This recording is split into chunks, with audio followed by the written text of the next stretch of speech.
Hello, welcome to the second part of the speaker series for the Youth Lead the Charge Fellowship. I'm super excited to be welcoming Alvin Valverde Meneses today for this call. Alvin is an experienced operations and development senior manager with a strong background in political organizing, nonprofit leadership, and youth engagement. With over 7 years of experience, he specializes in strengthening internal systems, leading strategic fundraising efforts, and building programs that empower the next generation of civic leaders.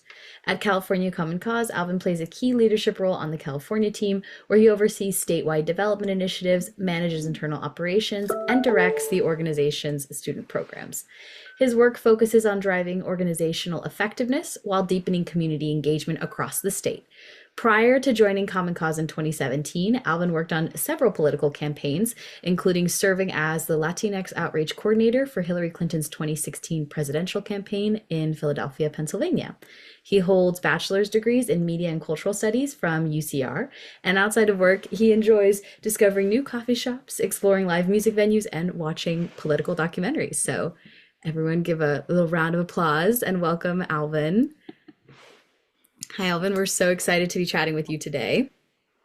Well, thanks for having me. Of course. So I'm just going to dive on in and start asking you a couple of questions. And then at the end, our fellows will have the opportunity to ask you questions as well. So let's get started. Just pulling up my questions. So you went from working on a presidential campaign, which is one of the most explicitly partisan environments that exists in American politics, to leading nonpartisan civic work at Common Cause. How did that transition shape your thinking about what nonpartisanship actually means in practice? And was it a difficult mental shift? Um, for starters, no, it wasn't really difficult for me just because when I started working in politics, I wanted to help my community, and I felt like the best way I could do that was combating what I didn't agree with. And I really had to level myself after the presidential campaign, especially since it was a massive loss. And I'm removing my nonpartisan hat. And I wanted to just ground myself and think, why am I actually doing this? Um, and again, it was to better my community. And my community is of folks that look like me, that don't look like me, that hold the same values. Maybe they don't, maybe they think differently. But overall, it was just to help my community. So the mental shift from being partisan to nonpartisan wasn't that hard once I realized why I was doing the work that I was doing. Um, so that transition wasn't too hard. I will say that I could see how it could be difficult for some folks, especially since you kind of have to give and take in politics. You're not always going to get what you want, and that's okay. But you can also receive things that you think that maybe other folks won't agree with.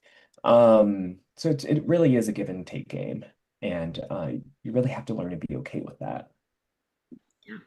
Thank you so much. So now California Common Cause does advocacy work on voting rights, redistricting, government accountability, which are issues that can feel really politically charged even when they're technically nonpartisan. So how do you hold that line in your partnerships and in your development work without appearing, naive about the political environment that you're operating in? Yeah, I think we always have to acknowledge the political context. We always have to acknowledge the framing on both sides or multiple sides. But you kind of have to, again, just take it back, remove every facade that partisanship has and really dive deep into the principles and values that you hold. And that comes from both sides. And I feel like that's the best way to really just work on nonpartisan issues, although sometimes it could be really politically charged. I could think of several examples right now. But really, it is just meeting with the community members, partners, aligning. When I mean aligning, it really is having a conversation and just maybe it's several conversations and really just honestly, the best way I would do this is sharing stories of my personal life and why whatever bill is being affected or we're trying to pursue, how that would affect me or how has it affected me in the past, and connecting on like a personal level, sharing stories. And I feel like listening to folks too really helps on this. So it really is just putting partisanships aside, coming back, coming together, and just being human. And I feel like that's really the best way to manage situations, especially when the times that we're living in now. Absolutely. And you actually answered my next question, so I'm going to skip to the next one with you. Thinking big. You oversee student programs at California Common Cause, and young people are often the most politically energized constituency in the room, but sometimes the least patient with nonpartisan framing. How do you make the case for nonpartisanship to students who feel like neutrality itself is a political stance?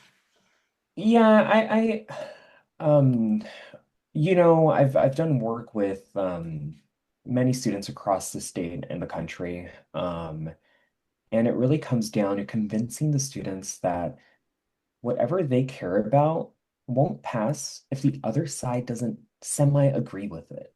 We're a 50-50 country, and you need both sides. So you really, if you want to pursue something, you again, give and take.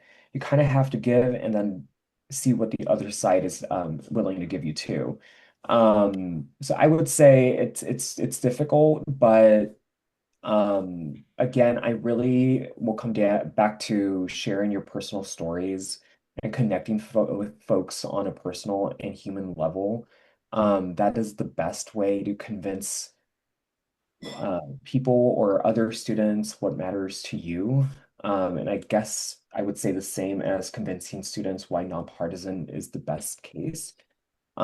Just because when I was working on campaigns, I saw a lot of politicians promise me X, Y, and Z, but when they got into office, and I've seen this happen with politicians already in office, and so they're like, forget about it. We don't have the money to pursue whatever they campaigned for and whatever all these people voted for. Or there's another reason, and they just don't do it. But nonpartisan work, like especially with Common Cause, um, you can pursue these things and then you actually see the implementation of it. And if there is no money, we figure out a way to strategize with the city or with the state. So I guess both sides, really give and take, and then also work with your constituents or your politicians or the government. Amazing. Okay, last question from me. What do you wish someone had told you at the beginning of your career about how civic institutions actually work? Like the stuff that isn't included in the job description. So if I tell this to all my interns and the students I work with, if I wish someone had told me how important networking it was back in the day, networking is everything. I absolutely don't like doing it, but I would recommend anyone that's coming out of college to just network, go to networking events, um, write. Writing is really important. Um, I don't know why I took so many math classes. It just doesn't help me. But write and take as many writing courses as you can because it's really important, especially in this day of age with AI. Amazing. Thank you so much, Alvin. I'm going to stop recording now and we'll turn it over to our fellows for if they have any questions.